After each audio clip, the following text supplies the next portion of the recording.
देखिए ये बच्चा है, ये बेटी है, ये बेटा है, ये भी बेटा है, ये पत्नी है।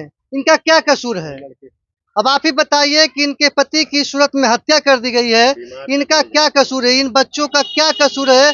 इसका पिता का सिर्फ यही कसूर था कि बिहार में रोजगार नहीं मिला और वो सूरत में मजदूरी करने गए थे। सचिन वो तेंदुलकर नहीं समझिएगा, सचिन एक पुलिस स्टेशन भी है सूरत में, वही कंपनी है जहाँ वह काम करते। कितने उनके यहाँ बकाया 40,000 रुपया था।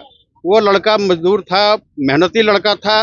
अपने जब घर आने की बात हुई तो वो अपने पैसा को मांगने के लिए, बकाया पैसा को मांगने के लिए ठेकेदार के माध्यम से कंपनी गए, जहाँ पर उसके साथ मौत का सजा मिला। अब न्याय बिहार सरकार के हाथ में है। अब यहाँ के सरकार अगर चाहेगी तो न्याय मिलेगा, नहीं चाहेगी तो नहीं मिलेगा मजदूर को न्याय। नमस्कार, आप देख रहे हैं शेखपुरा लाइव और मैं हूं उमेश कुमार। देखिए इस वक्त बहुत बड़ी खबर बिहार के लिए है। दरअसल बिहार के एक मजदूर की सूरत में हत्या कर दी गई है। मृतक पप्पू यादव है, जो बिहार के शेखपुरा जिला के नारायणपुर मोहल्ला का रहने वाला है। वह सूरत में आदित्य सिल्क मिल के प्राइवेट कंपनी में काम करता था। 40,000 रुपया उसका वेतन बकाया गया था। उसी वेतन बकाये को मांगने के लिए वह बीते 26 अगस्त को रात के 10 बजे कंपनी के मैनेजर के पास जाता है और फिर वापस लौट कर नहीं आता है। यह खबर महज एक हत्या नहीं बल्कि बिहार सरकार के गाल पर भी एक करारा तमाचा है कि किस तरह से ट्रेनों में और अन्य साधनों से भर भर कर मजदूर प्रदेशों में कमाने जाते हैं और उनके जान का भी कोई ठौर ठिकाना नहीं होता है कि वो लौट कर वापस घर आएंगे या नहीं। पप्पू यादव की हत्या एक सबक है सरकार के लिए, एक करारा तमाचा है, एक सीख है कि आप भले ही दम भर लें कि हम ये कर रहे हैं, हम वो कर रहे हैं, लेकिन हकीकत यही है कि मजदूर प्रदेशों में जिल्लत भरी जिंदगी जी रहे हैं और अपना जब हक मांगते हैं तो उन्हें हक के बदले कभी कभी मौत भी मिल जाती है। नीतीश जी और तेजस्वी जी ये वीडियो देख लीजिए, हो सकता है यह आपकी आंखें खोल दे और बिहार को एक अलग दिशा आप दे सकें। हालांकि 20 सालों से है नीतीश जी। कौन है आप? परिवार हुए? क्या नाम हुआ आपका? अशोक यादव। तो पप्पू यादव कौन थे आपके? जीजा लगते। जीजा हैं। तो कहाँ काम करते थे वो? सचिन में। सचिन सूरत में सचिन जगह नाम है। हाँ। सचिन वो तेंदुलकर नहीं समझिएगा, सचिन एक पुलिस स्टेशन भी है सूरत में, वही कंपनी है जहाँ वह काम करते। कितने वर्षों से वहाँ काम कर रहे थे? वहाँ ढेर दिन से। 25 साल से कंपनी में, उसी कंपनी में। आदित्य कंपनी में। आप कौन उनके हैं? हम उनके भाई हैं, संजला भाई। संजला भाई, अच्छा। हाँ। वही काम करते थे। हाँ। तो कुछ पैसा उसे बकाया हो गया बाकी था 40,000 रुपया। हाँ। उसका मतलब टोटल बाकी था। उसके जो कंपनी में गया मांगने के लिए, हाँ। उस कंपनी में बाकी था जो रहे 20,000 30,000। हाँ। वो घर आने उसको निकाल दिया था। आने वाला था, कंपनी हाँ। निकाल दिया था। उसको निकाल दिया था थोड़ा सा। तो उसका जो कंडक्टर है उसका नाम है पवन कुमार। वहाँ का जो संचालक मैनेजर एक तरह से कह सकते हैं। जो कंडक्टर जो आदमी खटाता है, ठेकेदार। हाँ ठेकेदार। अच्छा, कॉन्ट्रैक्टर। हाँ, वो 2012 से 14 से उसके यहाँ खट रहा था मेरा भाई। और वो कंडक्टर उस समय भी था। वही मार दिया है क्या? नहीं, उसका हम उससे बात किए, उसका बात करने का तरीका ही हम देख लिए मोबाइल पे। अच्छा। मोबाइल से हम बात किए तो हम बोले कि मेरा भाई तुम्हारे कंपनी में गया था, 11 बजे तक बात हुआ। 11 बजे बाद क्या हुआ? तो बोलता है आगे पूछो। सीधे ऐसे बोलता है आगे। कौन बोला?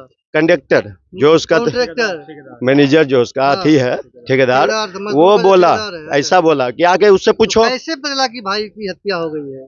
वही फोन भी किया। साल लगता है। कोई आदमी गया है? हाँ गया है अभी। अच्छा। अभी निकला है, मगर अभी 3 दिन पहले पहुंचेगा, 3 दिन लगेगा समय। मगर वही हम चाहते हैं कि उस लाश को वहाँ पर रहना चाहिए। थाना यहाँ बरबीघा थाना है, तो यहाँ तो बोल रहे थे कि हमने वहाँ आईओ से बात किया है, सबको सुरक्षित रखा जाएगा। ठीक है, तो बढ़िया बात है। हमारे साथ यहाँ के स्थानीय वार्ड पार्षद मंटू जी, क्या कहना इस घटना पर है? ये कहना तो ये है कि लोग यहाँ से जी अपना जीविका के लिए लोग बाहर जाते हैं। बाहर जाते हैं तो वो अपना वहाँ जाकर कुपोषण का शिकार बन जाते हैं। ठेकेदार के साथ अपना ठेकेदार उनके साथ दुर्व्यवहार करते हैं। उन्हें मोटी रकम की लालच देकर कंपनी में ले जाते हैं और कमाने के बाद उनका पैसा को रख लिया जाता है। यही काम हुआ पप्पू जी मांगने पर मौत की सजा दी जाती मौत है। की सजा दी जाती है। यही कार्य पप्पू यादव के साथ हुआ है। पप्पू यादव वहाँ एक Aditya silk milk private company में काम करते थे, पूर्व में काम करते थे। वहाँ एक बलिया का जो ठेकेदार पवन कुमार थे, उन्हीं के माध्यम से उस कंपनी में इन्होंने कार्य शुरू किया और अच्छे दिनों तक 10-15 वर्षों तक उस कंपनी में कार्य किया। अच्छा। फिलहाल ये किसी दूसरे कंपनी में अपना कार्य कर रहे थे। उनके यहाँ बकाया 40,000 रुपया था। वो लड़का मजदूर था, मेहनती लड़का था। अपने जब घर आने की बात हुई तो वो अपने पैसा को मांगने के लिए, बकाया पैसा को मांगने के लिए ठेकेदार के माध्यम से कंपनी गए, जहाँ पर उसके साथ मौत का सजा मिला। क्योंकि यह दर्शाता है कि उसका कपड़ा, मोबाइल, फुल पैंट, शर्ट, जंघिया ये कैसे उसके टावर पर रखा हुआ है। वहाँ रखा हुआ टावर पर रखा हुआ और वो लड़का 100 फीट से कैसे नीचे गिर गया, नंगा नंगा गिरा और वो जल गया केमिकल में जल गया। सब नंगा था। हाँ, लंगा गिरा है। अच्छा। अजय जी क्या कहना है इस घटना पर, किसको दोषी मानते हैं सिस्टम की? इसमें ठेकेदार पवन कुमार जो है उसका रिकॉर्डिंग भी है, मतलब 2-3 मिनट का है। उससे आप सुनिएगा तो साफ जाहिर हो जाएगा कि हत्या पवन कुमार ही करवाया। अब क्या लगता है कैसे न्याय मिलेगा? अब तो सरकार से क्या मांग करते हैं इस पर? तो हम लोग तो गरीब, राज्य का मामला है, हम लोग तो मजदूर गरीब है। आदमी हैं सर। हम लोग तो सरकार से ही आशा लेके यहाँ सरकार के आदमी थाना पर से आए। कुछ हमको अब पता चला, हम लोग को तो 36 घंटा बॉडी के बारे में भी पता नहीं चला, लेकिन स्थानीय थाना के माध्यम से बॉडी को पता चला, उसको सुरक्षित किया गया है। अब न्याय बिहार सरकार के हाथ में है। अब यहाँ के सरकार अगर चाहेगी तो न्याय मिलेगा, नहीं चाहेगी तो नहीं मिलेगा मजदूर को न्याय। इसी तरह मजदूर मरते रहेगा प्रदेशों में, कोई देखने वाला नहीं।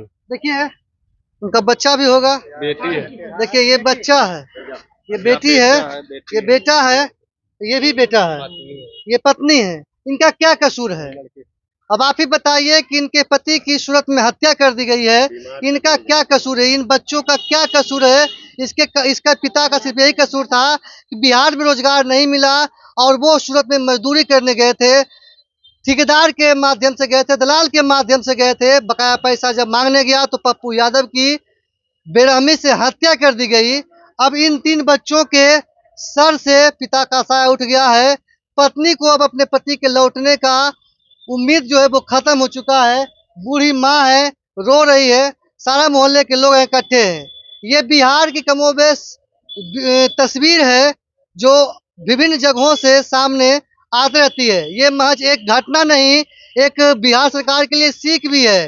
अब बताइए कि इन बच्चों को पिता क्या नीतीश जी लौटा के देंगे, तेजस्वी जी लौटा के देंगे या मोदी जी ला करके देंगे? कौन देगा इन बच्चों के पिता को वापस ला करके, जो अब इस दुनिया में नहीं है? वो सिस्टम के शिकार हो चुके हैं, वो मजबूरी के शिकार हो चुके हैं।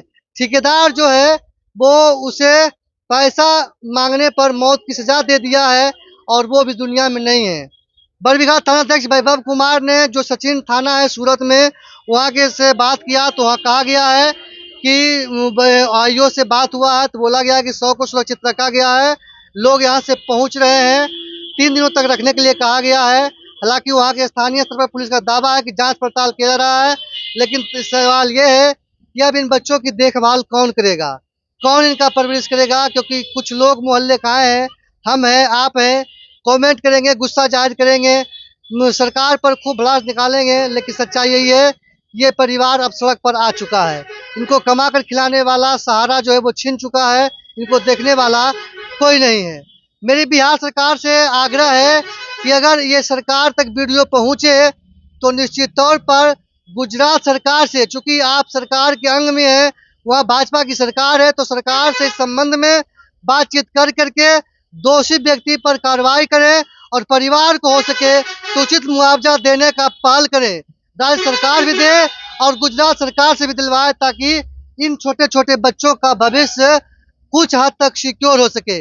अपनी राय भी कमेंट बॉक्स में दीजिए और इस खबर को शेयर करके सरकार पर चोट कीजिए, व्यवस्था पर चोट कीजिए। वो जब तक हम आप नहीं जागेंगे तब तक इस परिवार को न्याय नहीं मिलेगा। देखते रहिए शेखपुरा लाइव।